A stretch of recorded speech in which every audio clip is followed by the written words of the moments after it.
arrived here in California in 1928, and his first job was as a fireman in the Plainfield District Firehouse.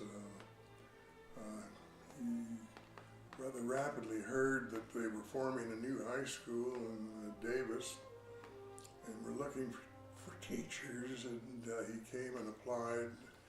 And he was interviewed by Delbert Marshall, the first principal of Davis High School, and eventually the superintendent of all Davis schools for a good number of years, and he was hired on the spot. It was understood at the time that he was hired, that he wasn't being hired just as a teacher, but that he would be responsible for all the athletic teams, which at that time consisted of football, basketball, and track.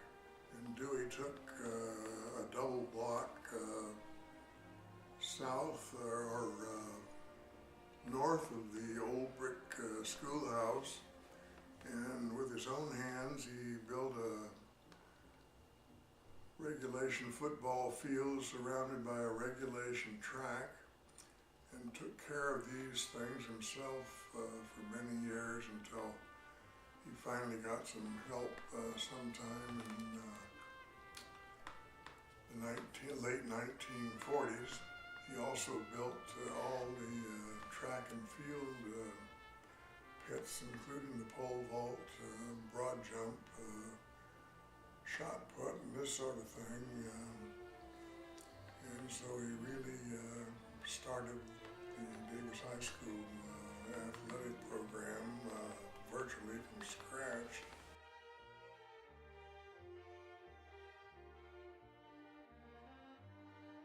It was named by Dewey Halden almost as soon as he hit town.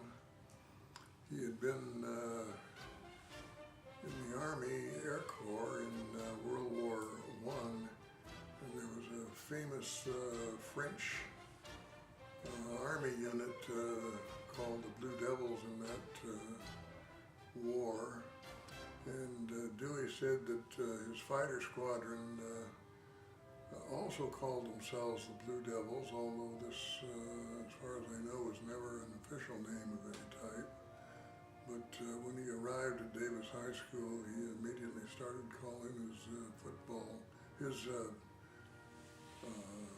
athletic teams the Blue Devils, and somehow it's stuck ever since, even though he used to get a lot of heat from it, and probably they still do.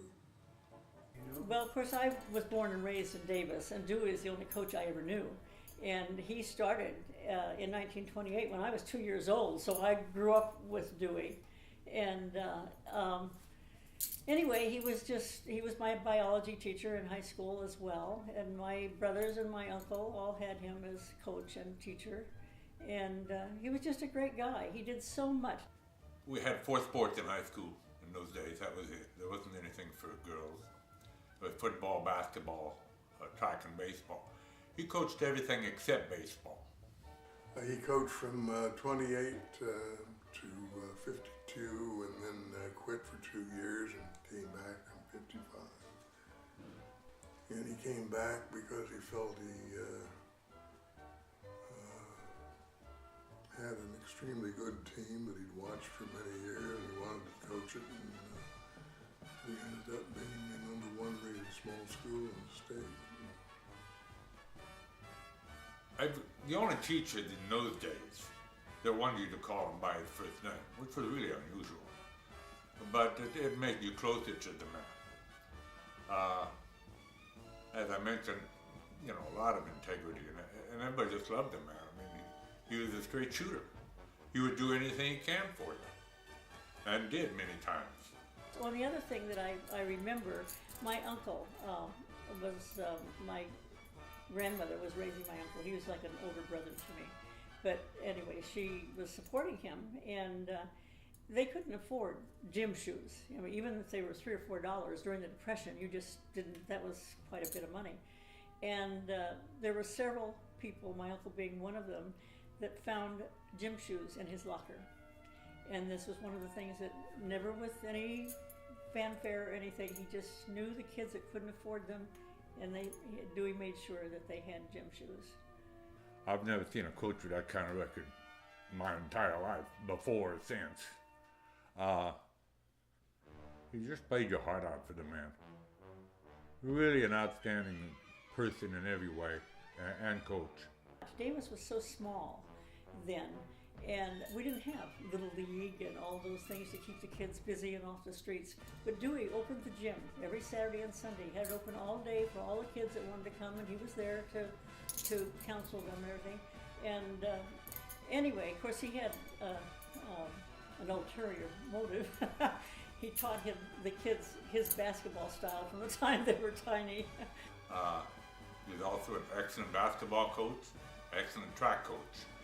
An example is we won that championship our senior year. We won all the sports that year. We had a good group of athletes.